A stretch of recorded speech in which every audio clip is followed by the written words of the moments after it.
Sakit hati karena ditinggal menikah oleh kekasih yang sudah membuatnya berbadan dua, Anna Andira memutuskan untuk bunuh diri di jembatan penyeberangan, yang di bawahnya terdapat air sungai dengan arus yang sangat besar sekali. Baru saja Anna hendak melompat, tiba-tiba seseorang menariknya hingga mereka terguling ke aspal. Anna bukannya malah senang ada yang menolonginya, Anna malah memaki habis-habisan seorang pria yang berparas tampan itu. Tapi, saat itu Anna terlihat seperti orang yang baru selesai menangis. "Kau tak perlu menolongiku, aku tak butuh ada orang yang menolongiku," pekik Anna. Andika Prayoga, orang yang menolong gadis malang itu lantas menoleh pada perut yang sedikit membuncit itu. "Tapi kamu lagi hamil, kenapa kamu ingin mengakhiri hidupmu dengan sia-sia seperti tadi? Anakmu belum tentu ingin mati bersamamu Mbak. Orang yang sudah membuatku hamil saja tak peduli. Kenapa kamu begitu peduli padaku? Biarkan aku mati, karena ayah dari anak ini pun sudah tak peduli lagi denganku. Aku ingin mati bersama anak yang sedang dikandung ini. Aku akan menikahimu. Saat ini, aku butuh tempat tinggal. Anggap saja kamu menolongiku, dan aku bertanggung jawab atas kehamilan kamu ini." Pertanyaannya, akankah Anna menyetujui tawaran Andika? It's never too late to do better.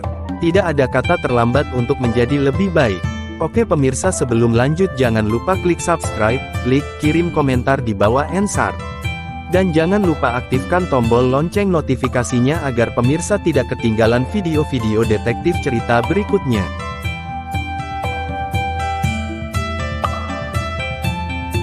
Bab 1. Menikahi wanita hamil. Putus asa karena diusir oleh ayah tirinya, Andika Prayoga tidak tahu harus tinggal di mana. Hanya mobil hitam yang ia miliki saat ini. Mobil tersebut peninggalan dari sang ayah yang telah pergi meninggalkan dirinya untuk selamanya. "Rian brengsek, ah!" Pekiknya kemudian menendang ban mobilnya dengan cukup keras. Ia juga menjambak rambutnya lalu kemudian memejamkan matanya. "Kemana lagi? Aku harus pergi, sedangkan uang tabungan yang aku punya, cuma cukup untuk seminggu doang." Ucapnya lirih sekali, lalu kemudian mengusap air mata yang turun di sudut matanya itu. Baru saja ia hendak masuk lagi ke dalam mobilnya, tak sengaja matanya melihat seorang wanita yang tengah berdiri di samping jembatan, sepertinya ia hendak meloncat ke bawah. "Hei, jangan lakukan itu!" teriak Andika, sapaan lelaki itu. Ia kemudian berlari sekencang mungkin menghampiri wanita itu. "Jangan lakukan itu!" ucap Andika lagi. Lalu kemudian pria itu menarik tubuh wanita itu, hingga keduanya terguling ke aspal. Bukannya malah senang ketika ada seseorang yang menolonginya itu. Anna Andira menatap sengit wajah Andika, seolah ia tak suka, sebab ditolong olehnya. "Hei, kamu tak perlu menolongku, aku tak butuh pertolonganmu," ucap Anna begitu kesal, ketika Andika menatap wajah Anna yang tengah menangis itu, lalu kemudian matanya menoleh ke arah perut yang sedikit membuncit itu, bisa dikatakan bahwa wanita itu sedang hamil. "Kamu lagi hamil, kenapa kamu ingin mengakhiri hidupmu seperti ini?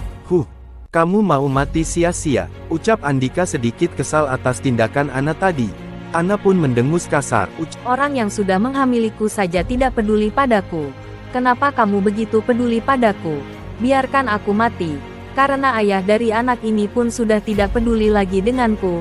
Aku ingin mati bersama anak yang sedang aku kandung ini." Kemudian Anna kembali bangun dari duduknya dan hendak pergi ke sungai yang begitu deras di bawah sana. Tiba-tiba Andika kembali menahan tangan Anna, lalu menghembuskan napasnya dengan panjang. "Jangan lakukan itu, kamu butuh ayah untuk anak kamu ini. Aku akan menikahimu. Kebetulan, saat ini aku sedang butuh tempat tinggal, dan aku akan bertanggung jawab atas kehamilan kamu ini."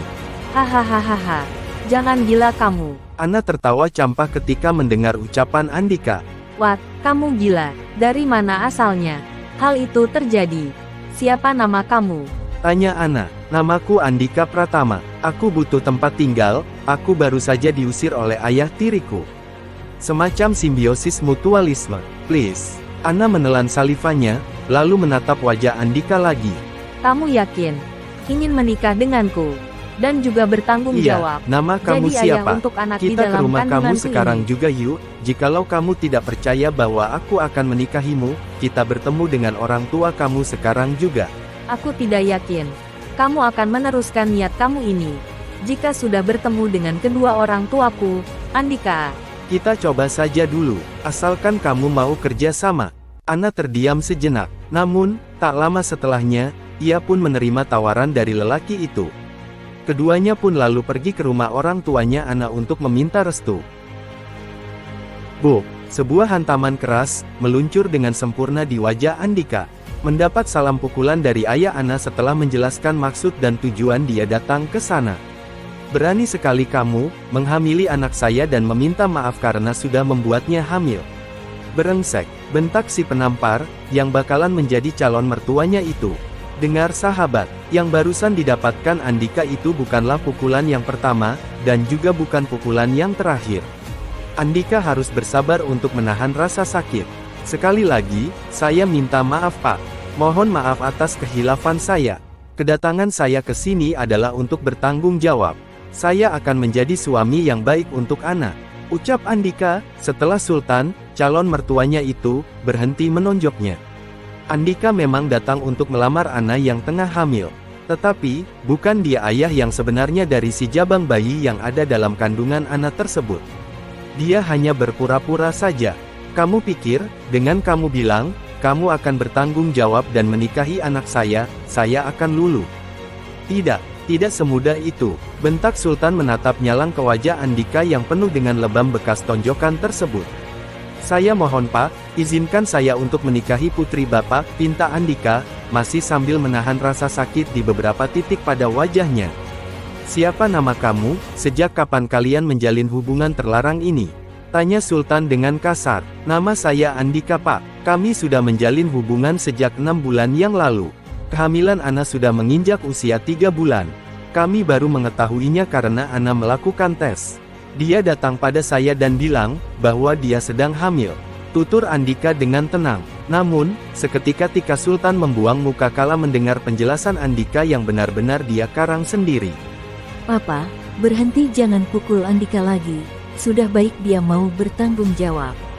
Coba, kalau kabur, sudahlah Pak. Jangan bersikap arogan seperti ini.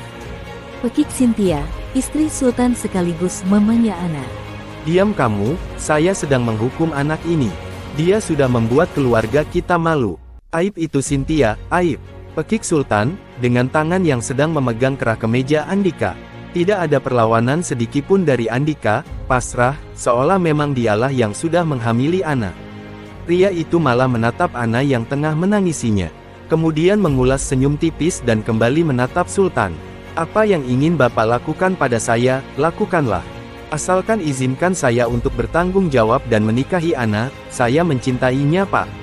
Saya ingin bertanggung jawab atas apa yang sudah saya lakukan padanya. Tutur Andika memohon kepada Sultan. Pria itu sangat pandai dalam bertutur kata. Membuat Sultan tak tahu lagi harus bicara apa. Ia bingung, sebab tak kenal sama sekali pada pria yang ada di depannya ini. Sorot mata akan sirat tak suka pada Andika jelas terlihat. Siapa nama asli kamu? Tanya Sultan datar. Andika Pratama. Di mana kamu tinggal, jabatan apa yang kamu punya? Andika menelan salivanya, sebab tak bisa menjawab tentang pekerjaan yang sama sekali tidak ia miliki. Saya tinggal di perumahan Pondok Indah Permai Pak. Saya tidak punya pekerjaan tetap, karena saya masih kuliah. Mungkin saya tidak akan melanjutkan S2 itu karena akan fokus pada pernikahan saya. Tapi, Bapak jangan takut. Setelah kami menikah, saya akan mencari pekerjaan, untuk menafkahi Ana dan calon anak kami. Ana merasa iba setelah mendengar penjelasan Andika yang bertutur dengan jujur, bahwa tidak punya pekerjaan. Padahal ia seorang pewaris tunggal Anumerta Corporation yang kini sudah dirampas oleh ayah tirinya, yang bernama Damkar. Cih! Sultan mendecak kesal. Pekerjaan saja tidak punya, masih mahasiswa, masih bau kencur. Kamu, berani menghamili anak saya. Di mana orang tua kamu? Biar saya yang menghadap langsung. Orang tua saya sudah tidak ada lagi Pak. Yang saya punya kini hanya Ana. Ayah saya meninggal karena diracun yang hingga kini belum ketemu pelakunya. Sedangkan, ibu saya jadi gila, karena suami barunya sudah merampas semua kekayaan yang ayah saya miliki. Andika menjelaskan tentang dirinya dan juga orang tuanya dengan tegas, guna meyakinkan Sultan agar mau menerimanya dan menikahkan dengan anak semata wayangnya itu. Sultan menghela napas kasar, itu artinya kamu sudah tak punya apa-apa. Harta orang tua kamu saja bisa direbut oleh ayah tiri kamu. Bagaimana kalau ada pria yang lebih hebat dari kamu dan mau mempersunting anak saya? Andika lantas menelan salivanya. Kini, ia memang tidak memiliki apapun. Tapi, ia sangat yakin jika harta itu pasti akan kembali padanya. Mata Andika menatap fokus di hadapan Sultan. Untuk saat ini saya memang tidak punya bukti yang bisa membuat Bapak percaya. Tapi suatu hari nanti saya akan membuktikannya, kalau memang tidak bisa mengambil kembali harta itu, setidaknya saya bisa membangun usaha sendiri. Andika mencoba meyakinkan Sultan kembali. Ia sudah tak tahu lagi harus menumpang hidup di mana, hanya Analah satu-satunya yang bisa membantunya. Pah, sudahlah jangan mengedepankan ego. Andika sudah mengakui kesalahannya. Mau bertanggung jawab. Biarkan mereka menikah. Pak, pinta Cynthia dengan sangat pelan. Malu aku Cynthia, malu. Ana, yang menurutku wanita baik-baik, ternyata bisa melakukan hal memalukan seperti ini. Sultan menatap wajah Andika. Kamu kan, yang sudah memaksa anak saya agar mau melakukan hubungan itu. Ngaku, teriak Sultan kemudian. Enggak Pak, ini kesalahan kami berdua. Karena aku sendiri yang sudah menyerahkannya. Ketika Ana berucap dengan pelan di akhir kalimatnya. Keterlaluan kamu Ana, sejak kecil Papa tidak pernah mendidik kamu seperti itu. Papa selalu mendidik agar jangan terlalu percaya dengan bualan para pria di luaran sana. Jangan memberikan apa yang tidak perlu kamu berikan. Sultan mengusap wajah Ana dengan kasar, kemudian mengembungkan pipinya, mengosongkan udara di dalam paru-parunya. Maafkan aku Pah, lirih Ana menundukkan wajahnya. Inilah yang Ana takuti, mendapat cacian, makian dan hinaan dari sang papa. Tapi, seperti itulah yang akan dia dapatkan. Harus mau menerima risiko dan siap menerimanya, jika nanti Sultan tidak mau menganggapnya sebagai anaknya lagi. Usia kamu berapa tahun, Andika? Tanya Sultan datar. Andika menatap Sultan. 24 tahun Pak. Sultan memijat keningnya. Bahkan, usianya pun lebih muda dari kamu, Ana. Kenapa harus menjalin hubungan dengan anak bau kencur seperti dia Ana? Pekik Sultan kembali. Bahu Ana bergetar dengan kepala menunduk. Menangis tanpa suara dan tidak bisa menjawab umpatan, di depan papanya itu. Pulang kamu Andika, saya masih bisa merawat Ana dan calon anaknya kelak. Dengan tegas saya menolak permintaan kamu yang ingin menikah dan bertanggung jawab atas apa yang sudah kamu lakukan pada anak saya. Pulang sana, saya tidak butuh menantu bau kencur seperti kamu. Jantung Andika berdetak dengan sangat kencang, setelah mendengar penolakan dari Sultan. Ia pun lantas berlutut di kaki pria berusia 50 tahun itu. Pak, saya memang tidak memiliki apapun, tapi saya ingin bertanggung jawab atas apa yang sudah saya lakukan pada Ana. Berani berbuat harus berani bertanggung jawab. Saya akan menjaga Ana dengan baik, mencintainya dengan tulus dan semuanya. Baik sebelum dan sesudah menikah, perasaan ini tidak akan pernah berubah Pak. Hanya karena ingin menumpang hidup, bahkan Andika mau berlutut di kaki Sultan. Berharap Sultan mau memaafkan kesalahan yang sama sekali bukan salahnya. Namun, itu ia lakukan guna membuat Sultan untuk meyakini akan kesiapan dirinya yang akan menikahi anak yang sedang butuh ayah itu. Tidak, keputusan saya sudah bulat, saya masih mampu merawat anak serta cucu saya. Daripada diberikan pada kamu, lebih baik saya saja yang merawatnya. Saya tidak percaya kamu bisa membahagiakan anak saya. Tolak Sultan kembali. Namun, Andika masih ingin berjuang masih berlutut di kaki Sultan sembari menundukkan kepalanya. Seandainya bukan karena melihat wajah Ana dan juga nasib hidupku yang sedang melarat ini, aku tidak akan berbuat seperti ini Pak Sultan. Ditambah anak itu bukanlah anakku. Ucapnya dalam hati. Kemudian, menghela napasnya dengan pelan. Aku sudah berjanji akan menikahi Ana. Dia tidak boleh bunuh diri lagi. Aku harus meyakinkan Pak Sultan dengan seyakin-yakinnya. Andika menatap Sultan dengan menghadapkan kepalanya. Lalu, kemudian Cynthia menarik Andika agar jangan bersimpuh seperti itu di depan Sultan. Bangun nak, jangan memohon seperti itu, kamu sudah mengakui kesalahan kamu. Kamu seorang pria, tidak boleh menunduk seperti itu. Saya sudah merestui kamu. Cynthia, teriak Sultan, marah saat mendengar Cynthia memberi restu kepada Andika. Saya yang berhak, memberi atau menolak restu mereka, bukan kamu Cynthia, camkan itu. Saya juga punya hak, Pak. Saya yang sudah melahirkan Ana. Harusnya Papa menghargai pengakuan dari mereka. Manusia tidak selamanya berbuat baik, Pak. Jangan salahkan Ana dan Andika. Mereka juga korban rayuan setan. Walau memang mereka salah karena sudah kalah. Tapi, bukan berarti Papa tidak mau menikahkan mereka. Jangan membuat dosa mereka semakin banyak, Pak. Kalaupun Papa melarang mereka menikah, apakah Papa bisa menjamin mereka tidak akan bertemu secara diam-diam, kemudian melakukannya lagi? Sultan terdiam, tidak bisa menjawab ucapan Cynthia, hanya menatap nanar wajah Andika yang berdiri di samping Cynthia, kemudian menghela napas berat sembari memijat keningnya itu. Kamu tidak tahu bagaimana kecewanya saya terhadap anak ini, Cynthia.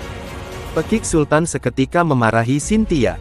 Kecewa boleh, tapi kalau sampai tidak mau merestui pernikahan mereka, salah juga. Biarkan mereka menikah, tinggal di rumah baru. Tidak perlu mereka tinggal di sini jika Papa tidak mau melihat anak kita lagi. Lirih Cynthia sambil meneteskan air matanya. Dan Andika, seolah tahu dengan apa yang terjadi, bahwa bukan Andika lah yang sudah membuat Ana berbadan dua. Pak, izinkan aku dan Andika menikah. Anak aku butuh seorang ayah, Pak. Aku mohon. Dan kami akan tinggal di rumah baru kami. Tidak akan menumpang hidup di sini. Aku hanya kasihan pada Andika, Pak. Dia nggak punya siapa-siapa lagi, hanya aku satu-satunya harapan agar dia bisa melanjutkan hidupnya. Juga aku bisa melihat ketulusan Andika yang akan menjadi suami yang baik untukku. Ucap Kemana Ana di lagi dalam aku hatinya mencari itu. seorang pria yang Mata mau mereka bertanggung saling jawab. bertemu, saling menatap, kemudian Andika mengulas senyum lirih. Seolah berkata jika semuanya akan baik-baik saja, bahwa Sultan akan menyetujui pernikahan mereka. Sementara pria itu menghela napas panjang. Baiklah. Minggu depan kalian menikah. Andika dan Ana menghela napas lega. Tidak perlu mengadakan pesta mewah, apalagi mengundang banyak tamu. Cukup bawa sanak famili kamu saja jika masih ada. Lanjut Sultan yang sudah sah merestui mereka. Andika mengangguk patuh. Baik Pak, terima kasih sudah memberi restu. Sultan berdeci, lalu kemudian masuk ke dalam kamarnya. Dan Andika tak peduli. Yang penting dia sudah diberi kesempatan untuk mengucap ijab kabul dengan Ana. Setelah 1 minggu kemudian, Andika dan Ana melangsungkan akad nikahnya. Dengan acara yang sangat sederhana. Hanya mengundang keluarga besar Ana juga keluarga dari sahabat ayah Andika. Meski harus menanggung malu, Sultan sudah memberi tahu yang sebenarnya, mengenai anaknya itu hamil duluan. Andika, jaga diri baik-baik ya, kami harus kembali lagi ke Yogyakarta. Kata Hendrik kepada Andika. Pria itu mengangguk dan mengulas senyumannya. Baik Om. Makasih ya, udah menyempatkan waktunya untuk menjadi saksi pernikahan aku. Hendrik menepuk bahu pria itu. Kita akan segera mencari bukti untuk mengambil perusahaan papa kamu. Setelah semua dokumen asli, yang disimpan oleh papa kamu, yang entah di mana dia simpan itu, sudah ketemu, kita bisa melaporkan Damkar ke polisi. Andika mengangguk kembali. Aku juga akan berusaha untuk mencarinya Om. Karena orang tua Ana tidak merestui kami, karena aku tidak punya apa-apa Om. Iya Om sudah tahu, terlihat dari wajah mertua kamu itu. Dia kecewa pada anaknya, yang sudah mau digauli oleh pria yang tidak punya apa-apa. Padahal kalau dia tahu, bagaimana kayanya kamu. Mertua kamu pasti akan berlutut di kaki kamu. Tapi, untuk saat ini kamu hanya bisa bersabar. Om akan berusaha semaksimal mungkin untuk mencari dokumen asli itu. Setelah itu, kita mencari bukti. Jika Damkarlah yang sudah membunuh papa kamu. Andika tersenyum miris kala mendengar kematian mendadak papanya itu. Siapa lagi kalau bukan dia Om? Dia menginginkan mama, membunuh papa, dan akhirnya mengambil harta papa. Iya, sebelum mama kamu menikah dengan Damkar, mereka sudah sangat dekat. Mama kamu yang bodoh dalam kejadian itu Andika. Pria itu menelan salipannya dengan pelan, iya Om. Ucapnya kemudian sembari menundukkan kepalanya. Om pamit pulang dulu ya. Andika mengangguk dan melambaikan tangannya kepada Hendrik, pria satu-satunya harapan dia yang bisa membantu untuk mencari bukti tentang pembunuhan orang tuanya, juga kembalinya aset miliknya yang kini dikuasai oleh Damkar itu. Ana menghampiri Andika dan menepuk bahunya. Pria itu lantas menoleh dan mengulas senyumnya. Aku punya sedikit tabungan. Kita sewa rumah dulu ya.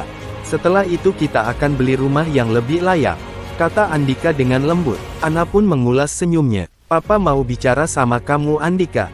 Andika mengangguk dan menggenggam tangan Ana untuk menghampiri Sultan di dalam rumah tersebut. Kemudian duduk di depan mertua yang kini belum bisa menganggapnya sebagai menantu. Menatap tajam padanya, namun, Andika tidak ingin terlihat takut di depan pria itu. Jangan pernah sakiti anak saya. Satu tetes air mata jatuh, saya yang akan menalak kamu. Jika dalam 1 tahun kamu, juga masih hidup melarat, saya akan mengambilnya kembali. Dia dilahirkan dari orang tua yang memiliki segalanya. Tidak pantas hidup melarat saat sudah berumah tangga. Oleh karena itu, jika kamu berani menyakiti hati anak saya, jangan harap kamu bisa bertemu dengan anak dan istri kamu lagi. Ingat itu Andika, bersambung. Terima kasih sudah menonton. Jangan lupa klik pada tombol subscribe, like, bagikan pada halaman sosial media, dan lanjut pada berikutnya, di part 2.